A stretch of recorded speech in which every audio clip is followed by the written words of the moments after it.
Morning, narito kami sa PCMC para ipa-CT-scan si Dylan. Beses ang bibig ko, babe. Hindi pa kami na-approve sa Malasakit. 3K din yun. Pero try namin ngayon ulit magtanong kung pwede i-apply kasi medyo mabigat. 3K.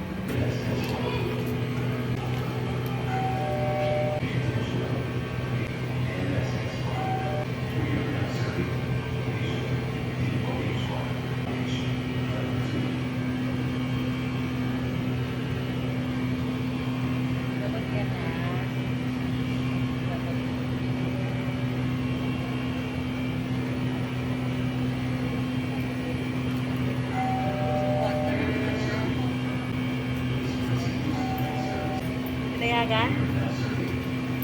Yung ito pala na dapat itatapon. Yung hindi mauubos daw, ipapa-update daw, pwede pang gamitin pang Oo, kaya. alam ko. Wala ka Hindi lang ko alam. Ganun sa therapy ah. At saka yun ang ganda. Hinanap sa akin yung mga ganito. Dami na tayo tira. Wala ah. Meron. Ayan o. 2024 oh. Itong isa. 2024. 2024 din to. Pwede ba daw yan? Oo. Meron bang laboratory kasama to? Wala, CT-scan na yan. Yung sobra rito, pwede mo magamit pambayad sa laboratory. Oo nga. Tanong ko na ayaw, tanong ko mo saglit.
Tapos na kami sa CT scan.